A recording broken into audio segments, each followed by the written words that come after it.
Today we're going to cover what the best parts departments do differently. I got 20 pounds of content I'm trying to fit in a 10-pound time slot.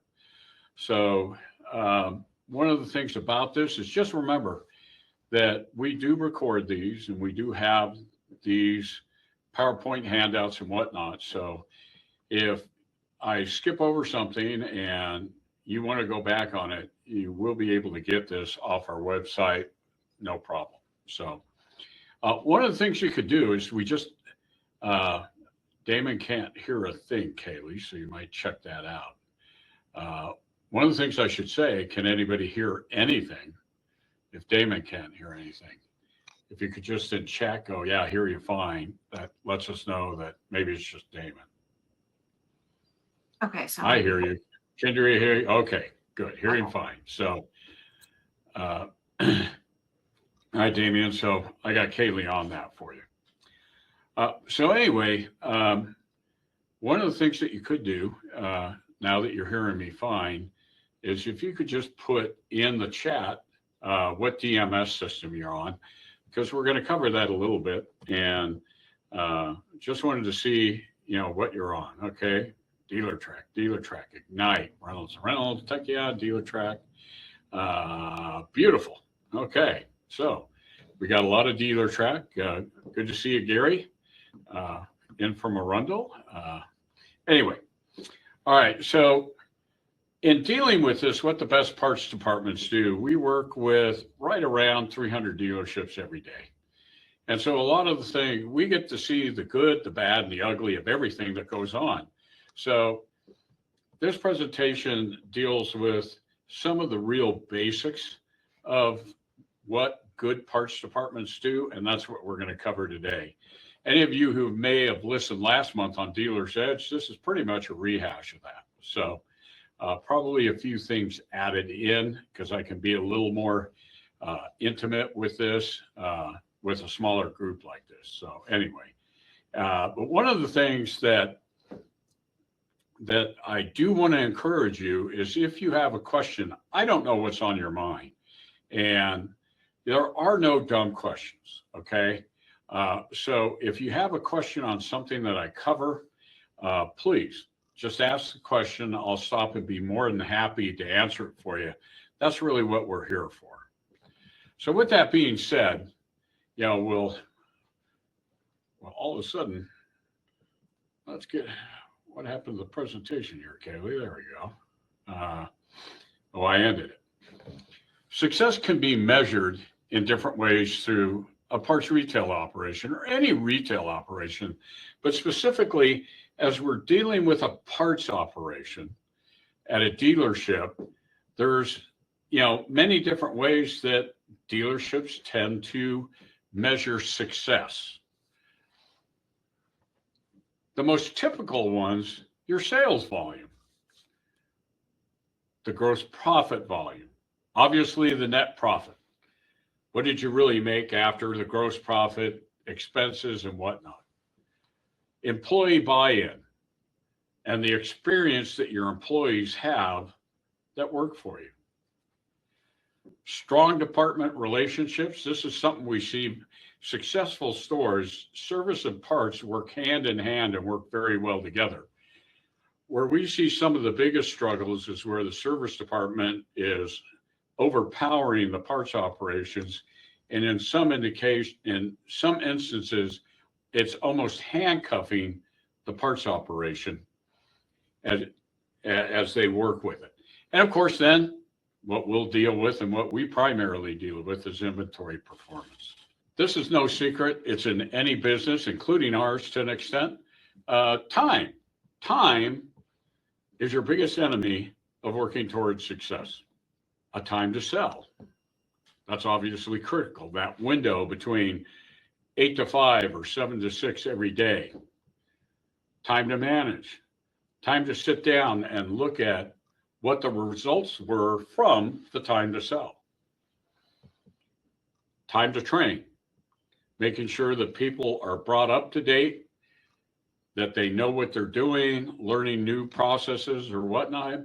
And again, then finally, time to measure. to look at and analyze how you're doing within a parts operation. Let's face it, I had a consultant by the name of Lloyd Schiller that he's a fixed ops consultant that I've done many seminars with. And Lloyd, one time, he said, I don't get it with parts. He goes, it's really simple. It's all about ringing the till, selling parts. And, there's a lot of truth to that. And this states the obvious, but, you can't measure what you don't sell. So this ends up, of course, being the utmost of importance is you want to sell and make that the obvious priority. This is a critical thing that we see in a lot of dealerships in this day and age. It seems to be one of the biggest struggles most managers put up with. The right people selling the right parts. It says it right here, nothing increases sales better than a well-trained and educated parts advisor. And so the question I'd put to you, and this is just to get you thinking, get the juices going, how much time is really put into educating your sales force? Yeah, because the training must be essential. What we find out in a lot of instances, this day and age, it's like just trying to find a warm body to work seems to be some of the biggest struggles. We have many times where, I can't talk with you today because I got 3 people out and I got to go deliver parts or check in the order. And there you go. That seems to be just the repetitive thing we hear a lot is just trying to have enough people to take care of the people. And that gets back to that time management thing is when you're spending a lot of time having to do the different jobs because lack of personnel or whatnot, that can create a lot of headaches. And really, if it happens consistently enough, obviously, it could create problems on trying to measure or maintain, your profitability. In conclusion to this, really, schedule time for training. That's what we see a lot of the stores that we work with, that they make sure that, just like today, you're taking the time to at least listen to this presentation. It means you're looking for ideas to educate, increase, and maintain your parts operation, and maybe tweak it and make it a little better. Just find time for short meetings to pursue training and make it a must-do. But at the same time, it's great to have these short meetings periodically once a week for 10 or 15 minutes, first thing in the morning or at the end of the day, and let the parts advisors, let them tell you some of the things that maybe they need to help them do their jobs a little more effectively and work with them on that. So now we're going to get into the part that you're really going to love. And I'm going to be very pragmatic about some of this. Understanding your DMS is an essential key for success. I've got most of them here, CDK, Techion, Automate, PBS, DealTrack, DealerBuilt, whatnot. There is, in my estimation, there is a difference depending on what DMS system you're using. What we hear day in and day out, and believe me, working with all of these, we get a lot of it, is the support from the DMSs, their understanding of the DMS and whatnot, really is lacking. And I guess in a good way for us, because that helps us, but I can't tell you how many times we get phone calls that any one of these that you're looking at are, our system won't do this, or we just have to live with it because it can't. And then we find out it really can. And it was just a matter of the DMS vendor, depending on who you get on the phone at whatever time, can make a big difference on whether it really can do it or it can't. There's a competitive advantage depending on the DMS. It's not just about having the part, it's about how you sell the part anymore that can make all the difference. And what I mean by this is, and we've talked about this, and again, some of these things that I'll cover in generality, we have detailed podcasts and webinars out on our site that will go into more detail about this. But, one of the things, as we look at some of these DMS systems. For example, Techion, the new up and coming.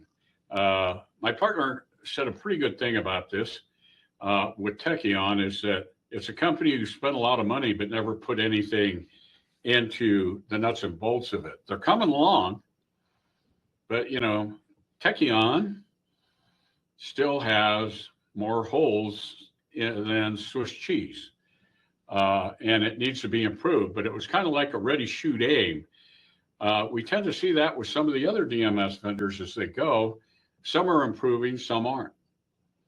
I'm sure many of you know with, if you're dealing with, CDK and or Techion, that the support is offshore. And so that tends to be not only a communication barrier, but to really get a problem solved, you have to go through 2 or 3 different levels to get it. I think some of the people listening here, you admit that at least what we find out through some of the support that we do, probably the best support that we see is with Reynolds and Reynolds and PBS. We seem to get some pretty good answers out of those folks. But the others, that's where frustrations lead, and you move to a different DMS. One of the things I can caution all of you on is that I don't care what DMS you're on and you're potentially going to move to. One of the things that I've learned over the years, just from listening to some of the experts who have gone through this and negotiate this for dealerships, is that there's a learning curve when you go from, let's say, Reynolds and Reynolds to Techion, or from, Techion to CDK. There's this learning curve that everybody in every department has to go through.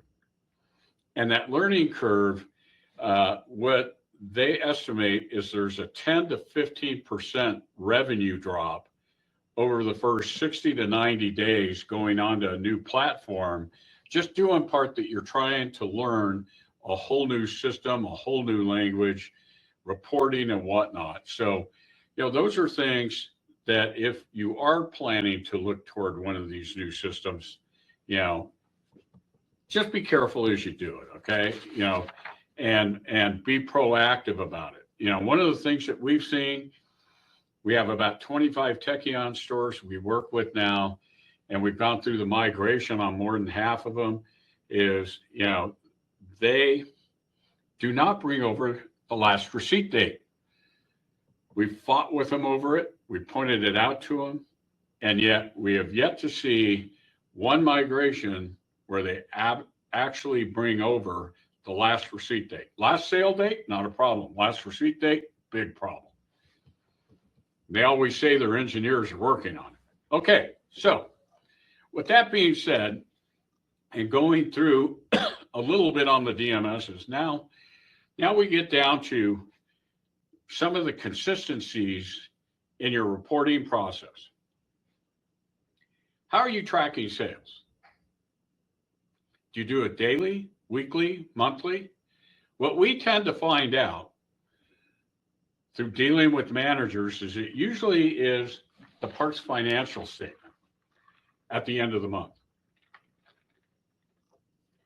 And if you wait to the end of the month to look at the parts financial statement, usually you end up with a lot of surprises. Wouldn't it be nice to be able to track your sales on a daily basis? And there's reports that you can build that can do that basically within almost all the DMS systems. I'm going to give you a sample of that in a minute. How's your escalated matrix table working for you? We have a couple of webinars out there on our site that'll go into a lot of detail, and I'm going to break it down briefly here for you again today. How about your menu price parts? Are you making enough profit margin? One of the things that we've seen lately, especially over the last couple of years, the manufacturers have increased their cost on parts. But yet we see a lot of parts operations, they never increase the menu price parts. So all of a sudden the cost goes up, the menu price is the same, gross profits start to shrink. And then the other thing, how often are prices overrode by the parts advisors? Maybe the matrix is sale proof, it's too high or whatnot. So the whole point looking at this is develop a sales report to review daily, ideally, weekly, or monthly, and look at the profit based on each profit center. Profit center being customer pay RO, internal, warranty, wholesale, counter retail. Each one of those being a profit center. So let's deal with sales management. Here's a sample. This happens to be in CDK and it's out of RPG. You can simply build a report that you could review daily. You can go in and add a date range and you could put just today's date, last month, or a 6-month period, doesn't matter.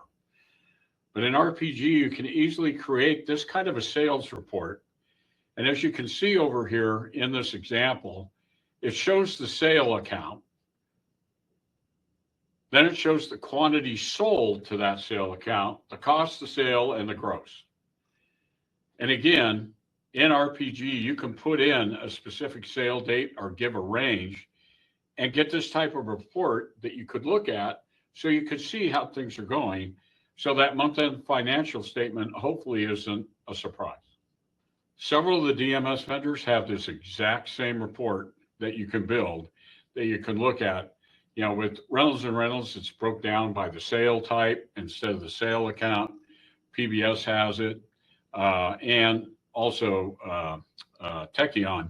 Techion has a pretty good report that you can break down that way. So developing this kind of report that you can look at periodic sales and see how things are going will really help a lot in measuring your effectiveness and your gross profit as you go through. Again, this is just a quick review of the retail matrix. I put it out here as an example.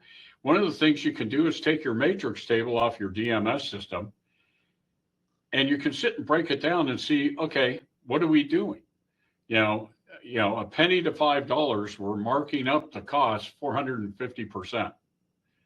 So if we did that and marked it up, what would our escalated profit be based on the retail markup? This happens to be from CDK, where it's cost plus 450%. I'm looking at the very first line here. So a part that would cost $8.33 at a 40% profit margin with a 450% markup plus cost, $22.50 would be the escalated markup.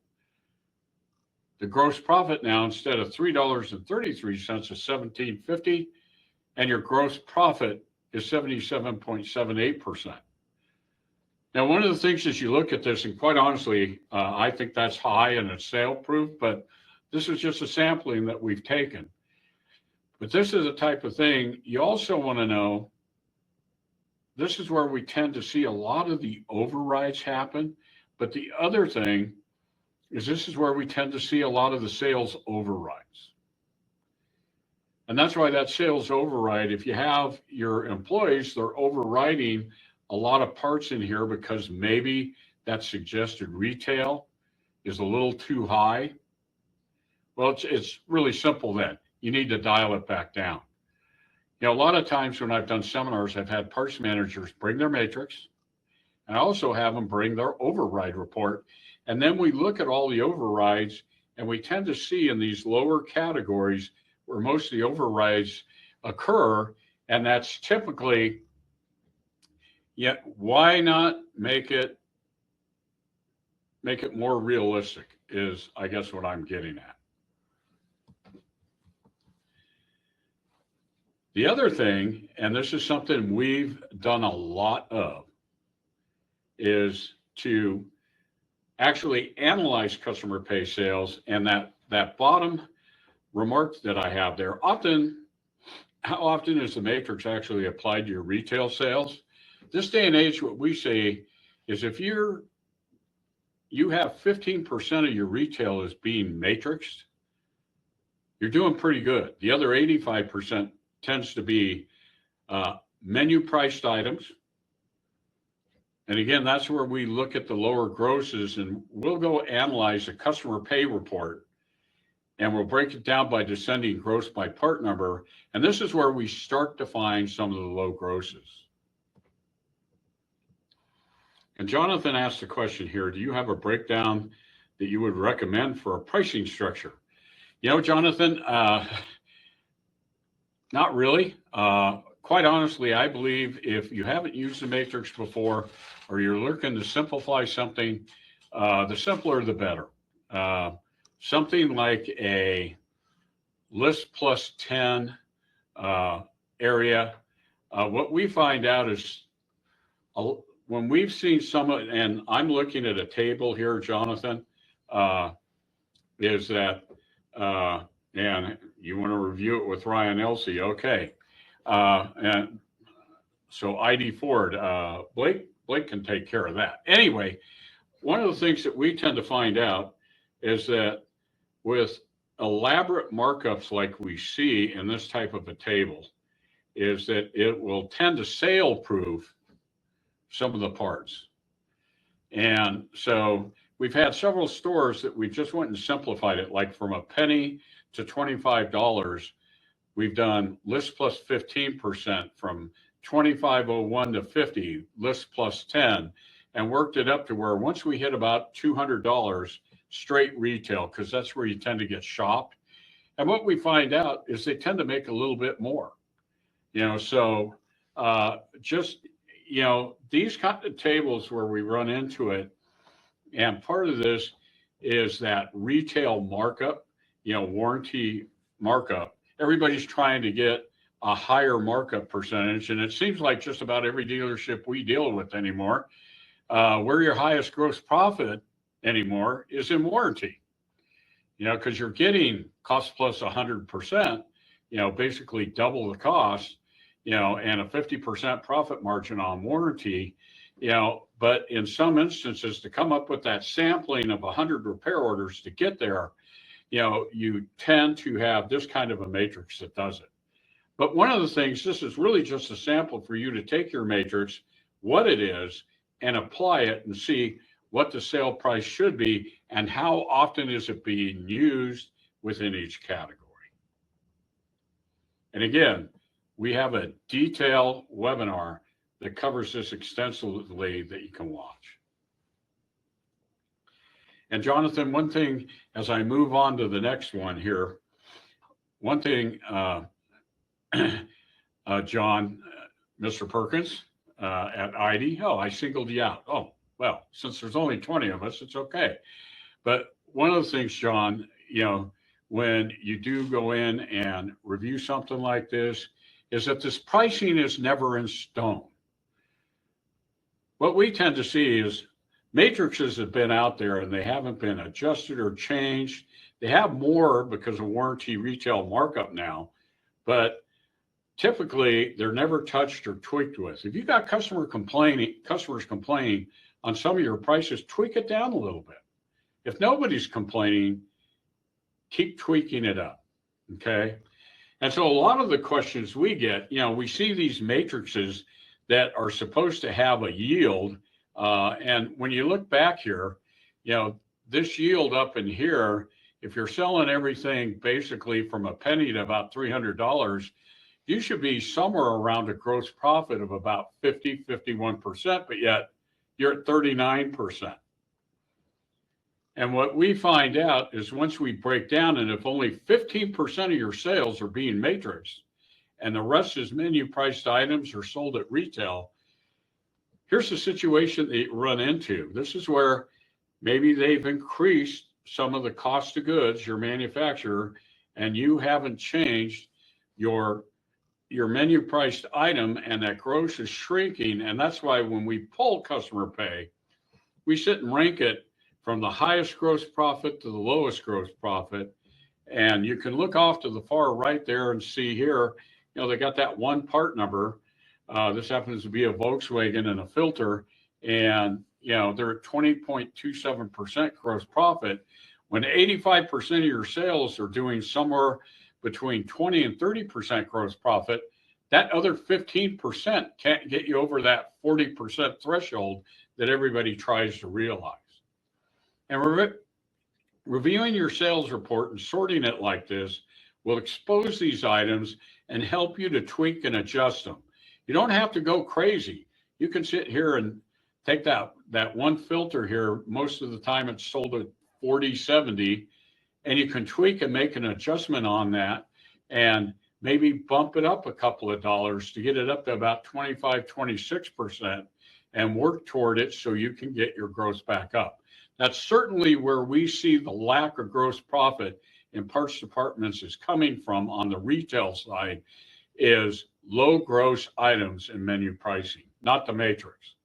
And in some instances, they jack up the matrix to try and make up for that. And you're just not going to do that when only 15% of the parts are being sold that way.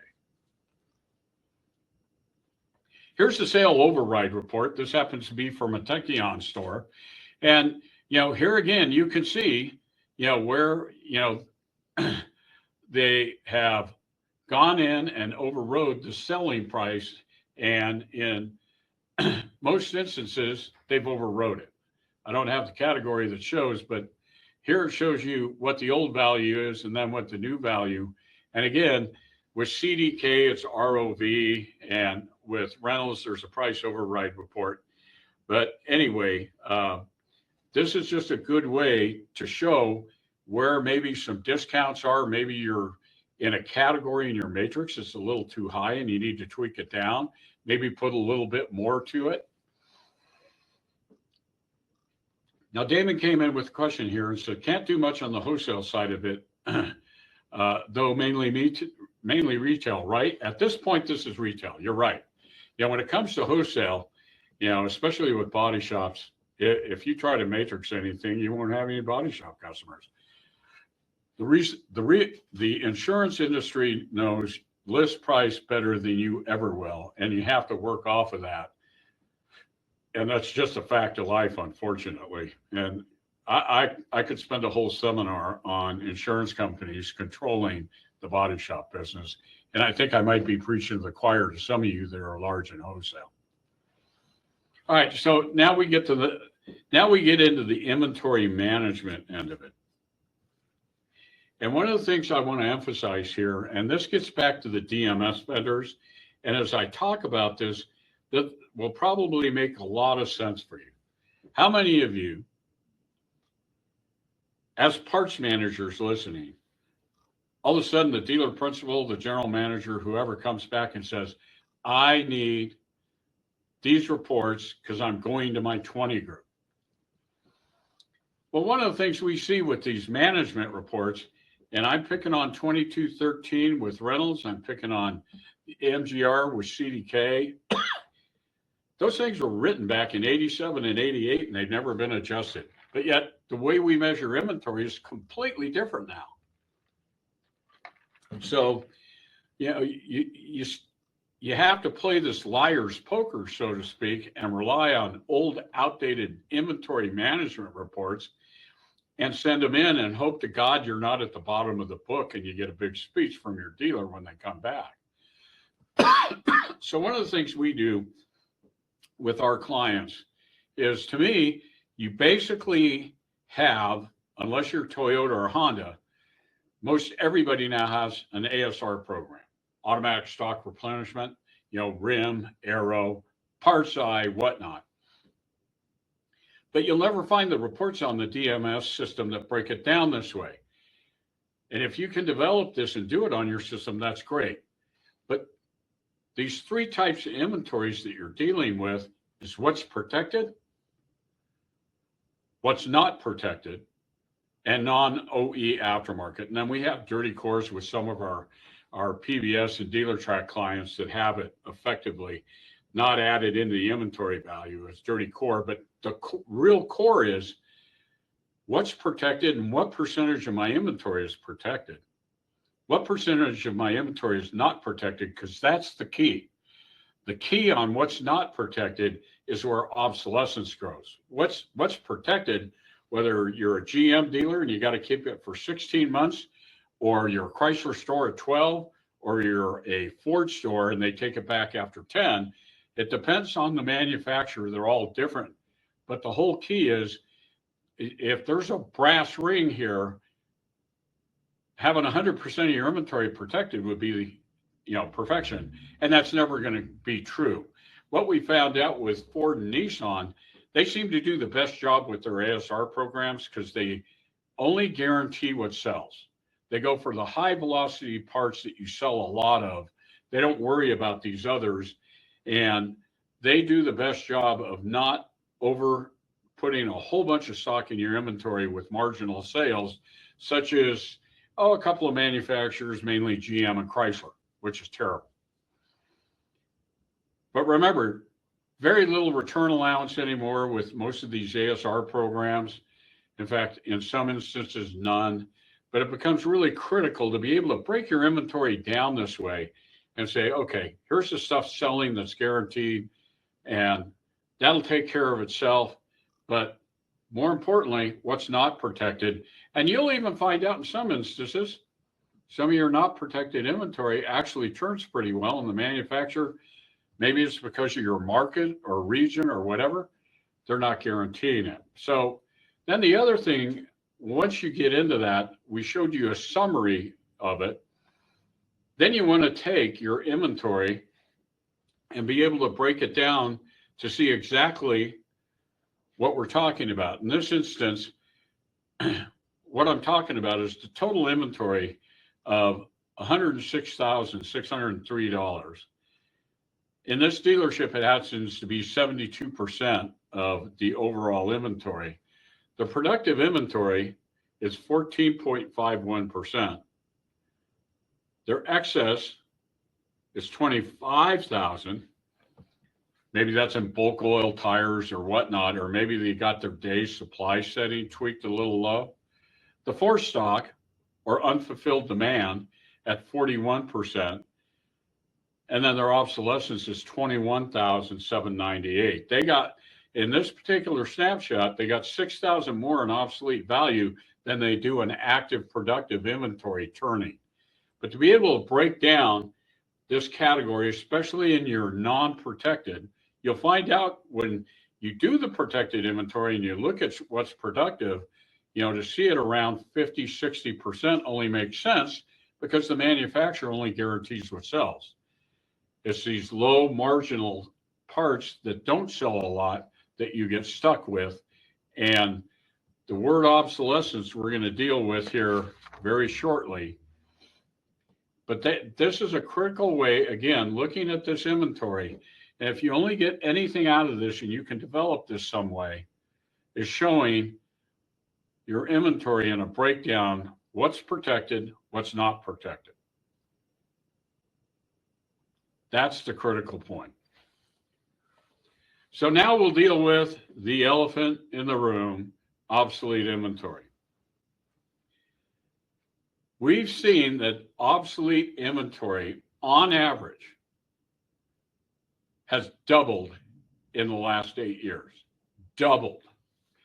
Because of ASR programs and whatnot, remember, I always say the reason that you have seen return programs and incentive programs and whatnot dwindle and go down to nothing is because of warranty retail markup. The manufacturers, they're still making their money. They're just playing a shell game. And okay, you want cost plus 100 under warranty? There's a price to pay for that. And typically lower labor time guides, no return allowance and things like that, all of a sudden dynamically change how you have to measure unfulfilled demand and obsolete inventory. And so I haven't done this in a while, and I used to do it in every seminar. And I figured we've had enough phone calls over the last several months that it was worth bringing this up again. And this is where, if you want to make sure you got your hat on and you're listening here, this is really critical to managing your true obsolete inventory. And it has to do with the months no sale versus the months no receipt. Where both MNS and MNR are aged the same is what you're really looking for. And I'm going to show you examples of why just measuring your inventory by the month's no sale report in the MGR or 2213 can be very misleading. In this example here, what I'm showing you is I'm showing you a Ford dealership that the dealer principal measures his report based on the M&S 13 plus. Second line up from the bottom, $58,856. Now go up, and if you look at the M&R, that's $44,791, or basically $14,000 less based on receipts. But now where the two intercede, both months no sale and months no receipt intersect, they're both 13 and 13 or greater. The actual true value of obsolete inventory is $24,832. Let me show you why. This is why the months no sale can be misleading. I pulled up a snapshot here that shows you when you look at the months no sale in the far left column, 29 months no sale, 25, 22, whatever.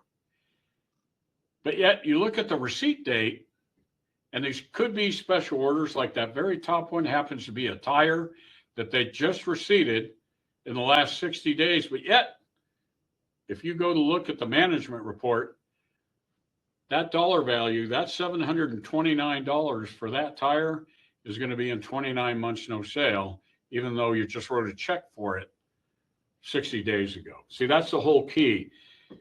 It's dealer ease versus parts ease. Dealer ease, they care about the investment, the last time they wrote a check.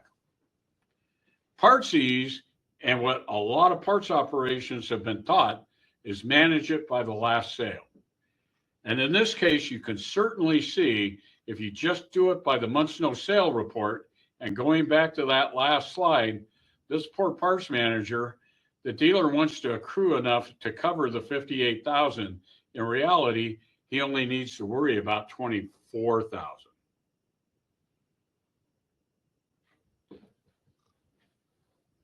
I'm letting this sink in as I show this here.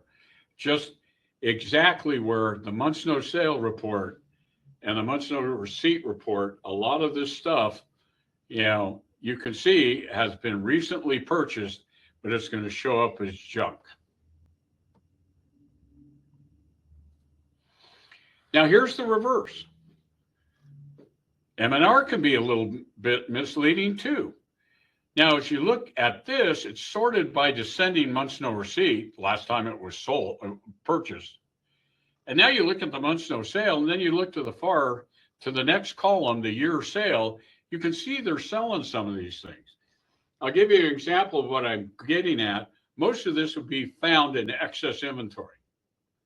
Okay, because let's say you bought a year's supply of oil filters, and you continually sell this oil filter one a month, but you haven't receipted it in 10, 12, maybe even longer, and you have an overbuying situation, and yet you're still selling it. And so a couple of calculations I'll show you here as we wrap it up is if all of a sudden you got these low turns and a higher day supply, but yet you look at it and go, well, my inventory looks really productive in that 0 to 3 area. This is indicative of excess inventory, which that's why I always try to say excess inventory is like unfulfilled demand, or what we call forced stock, with low sales and obsolescence, is that those are the parts that, excess inventory, having a lot of it, a year's supply of a certain part number, really is idle capital because you just got too much. Even though you continually sell it, you're not selling at a rate to get rid of it. I highly recommend, usually you don't go over a 60-day supply when you're doing volume purchasing, maybe 90. We did have some dealers that went for 120 days during the GM strike several years ago. But anyway, this shows you that trying to look at just the M&S report which we've all been trained to do, or going, hey, I'm going to do it by the months no receipt, both of those can be skewed to the point where that's why it's so critical to hit that. Where do I have 13 months no sale and older and 13 months no receipt and older? Now you've got your oldest inventory and your true obsolescence. So I hope I made that clear for everybody. Nobody's asking any question about it, so good. So again, develop a report that pulls an on-hand greater than 0. And again, last sale date greater than or equal to 13 and last receipt date greater than or equal to 13. Dealer Track is they came out with an aging report that you can actually go in and do this, and it works really well. You can do it with English, you can do it with Ignite and a report. PBS, is a little tougher. But anyway, this is definitely where if you really want to truly measure your obsolete inventory, you have to put both of these into the equation to make it accurate. Now, one thing I want to show you, and this is really cool. We do this with, let me back up because Michael asked the question, where's the report in Dealer Track? You actually go into I believe reports, and it's an inventory aging tool. And off to the left-hand side, you can sit there and tell them how many months no sale, how many months no receipt, Michael, and pull that report, okay? But one of the things I want to cover here now is something really cool. It's forecasting potential obsolete growth. As parts managers, we're used to, in some instances, forecast next year. We're coming, hey, we're in October, November. Hey, we want to forecast. We want you to forecast a 10% growth and see growth in inventory sales and see what it looks like. And so that forecasting, a lot of people are used to doing that. Well, guess what?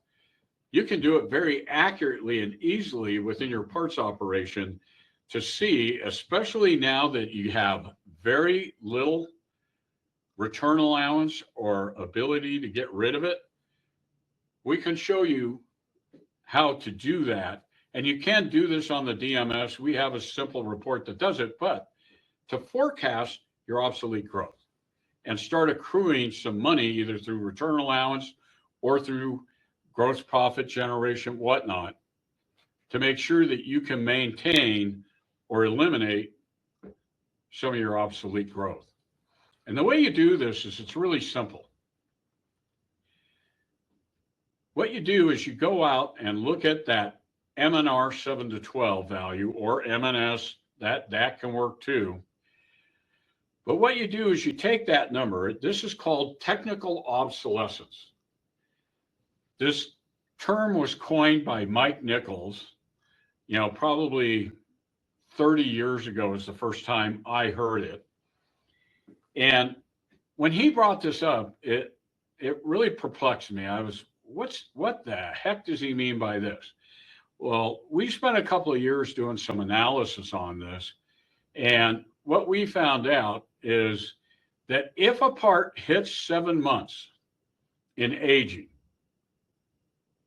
your chances of reselling it or selling it is about 15%. That's the good news. The bad news is there's an 85% chance when it hits that 7-month range, 85% it's going to find itself to the 13th month. So in this case, what you do is you take that M&R 7 to 12 or M&S, if that's all you have, take that dollar value and divide it by 6, because there's 6 months in there, months 7, 8, 9, 10, 11, and 12, 6 months. Now, since there's a 15% chance that it potentially sells, multiply that number. After you divide it by 6, multiply it by 0.85. This is what you need on average to maintain whatever obsolescence you have. If you have 20,000 a month in technical obsolescence that's coming at you and you're only throwing $15,000 a month at it, I can promise you your obsolescence will grow by $5,000 a month. If you're throwing $25,000 at a $20,000 problem, it's going to go down by $5,000.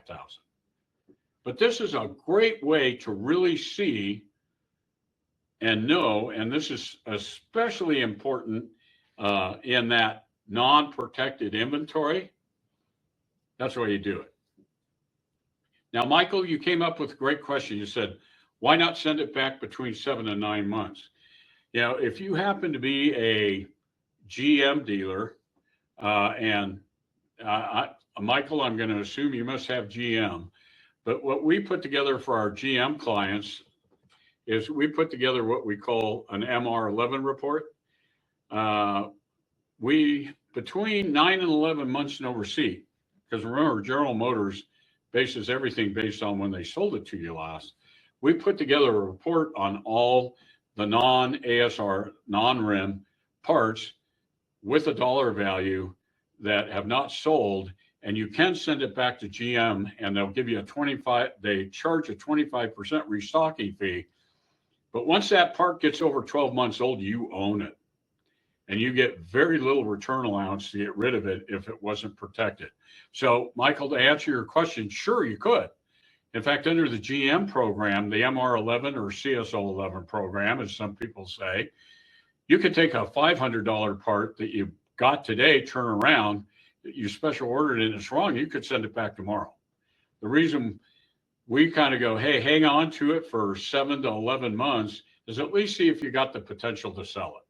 But you're right, Michael, you know, and with General Motors, that's their little caveat that can help reduce obsolescence by being aggressive and paying the 25% at that 9 to 11 month range, because you'll never earn enough in CSO return allowance. You get about 1.5% on your non-RIM to be able to get rid of that. So, but this, even with that, looking at your non-RIM, this is a great way to sit and forecast what's my obsolescence at now. You know, I can't tell you how many times we've had dealers who bite the bullet and they have $100,000 in obsolete inventory.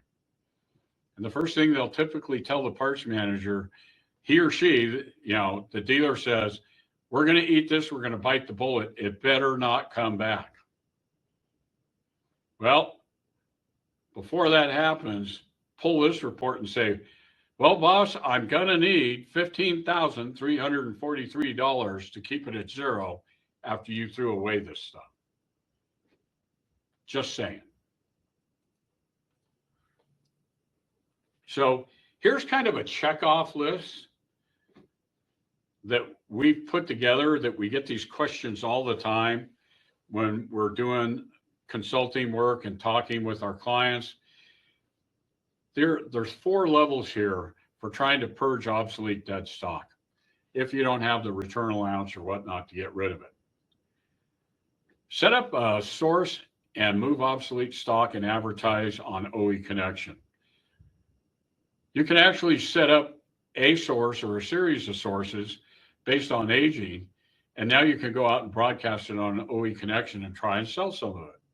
Number 2, and this costs absolutely nothing to do it, you know, contact and set up an account and broadcast your obsolete list via a parts broker. Costs nothing to advertise it and broadcast it. It only costs money if they come back and say, we have a dealer who wants to buy X amount of dollars, here's the list. Now it works out, after freight and everything, about 40 cents on the dollar. Third, there's a new player in town called Fastlane. We've had experience with several dealers. What Fastlane does is they come in and they'll give you 10 cents on the dollar, and it's true 10 cents on the dollar.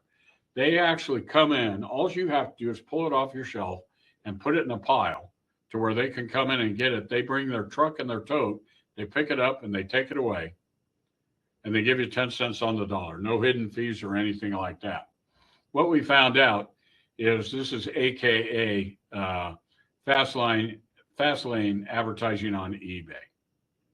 Lastly, the last thing you would do is throw away and write off the parts after exhausting those three avenues up above.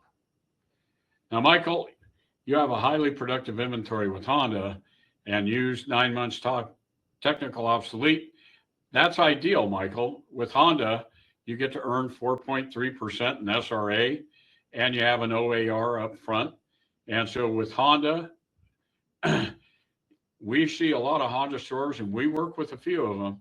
They're able to dip into that technical obsolescence and send the parts back because they don't have a lot of parts over 13 months. They, just as you say, when you have a highly productive inventory and you're earning a lot in SRA, you can start dipping into that technical obsolescence and make that minimal. Thanks for bringing that up, Mike. All right, so here's a couple of things, and this gets back into the liar's poker. And again, this is something after we're done, the presentation you can listen to or get the PowerPoint presentation. But when you go to CDK and several of the others, DealerTrack and whatnot, they list true turns.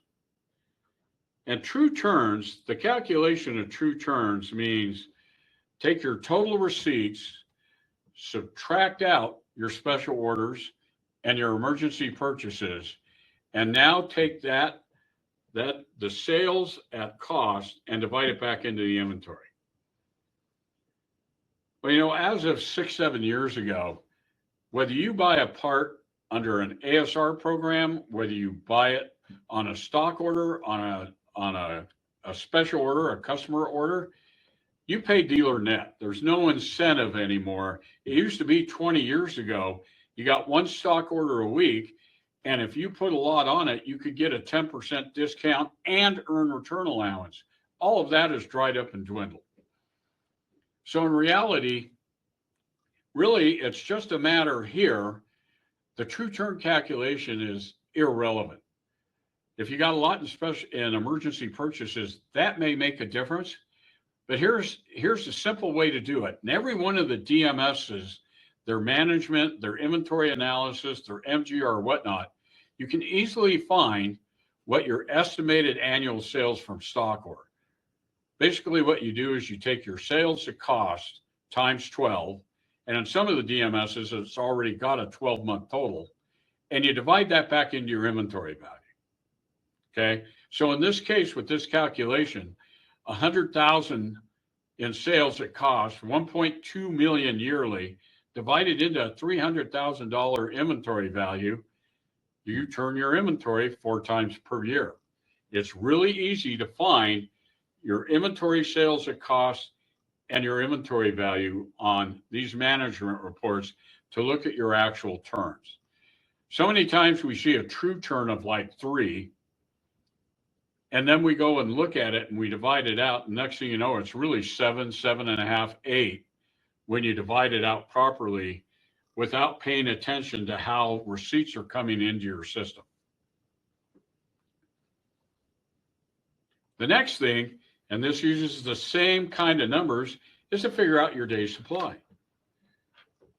With the day supply, the same 2 numbers, but now what you do is you take your inventory value at cost and you divide it into your sales at cost.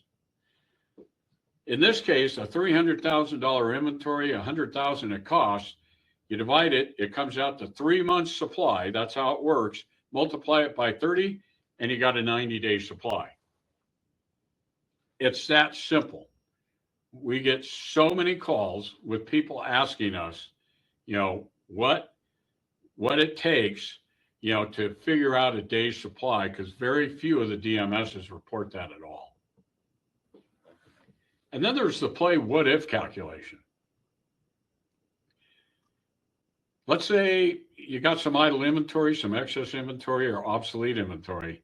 Subtract that out from your inventory value, and now recalculate your turns and your day's supply without all that idle inventory to see how it looks. Nothing says you can't pull it out and see how much is this idle inventory slowing me down. So the whole key to today really was to just, again, 20 pounds of content into a 10-pound bag. if anything, to look at this and go back some of these things, this Yahoo Chuck was talking about. But, the real key to successful dealership parts management is to be proactive in both sales and inventory management and consistent when you're reviewing it. And with that, I'll hand it back to Kaylee and see what she has to say. And by the way, thank you, everybody. I appreciate you listening in today. I hope you got some nuggets that'll help you out for managing and selling inventory. Thank you, Chuck. I think your camera's frozen, but the presentation was fun. So next month we'll be covering, we're going to dig into sources and why they're important. Those of you who are familiar with PartsEdge know that we dig very deeply into sources and lay out a larger structure than normal. So we're going to dig into that. So yeah, now that you guys have registered, you guys will get notifications about each webinar we have every month. Thank you, Chuck. Excellent. Michael, thanks for your comments. I love it. Luciano, Danny, thanks for chiming in with the thanks. Damon, you're right. Tons to take in. I'm glad you said that. Yeah. Gary, good to see you online there. Brent, thank everybody. And we'll look forward to seeing you next month. Thank you.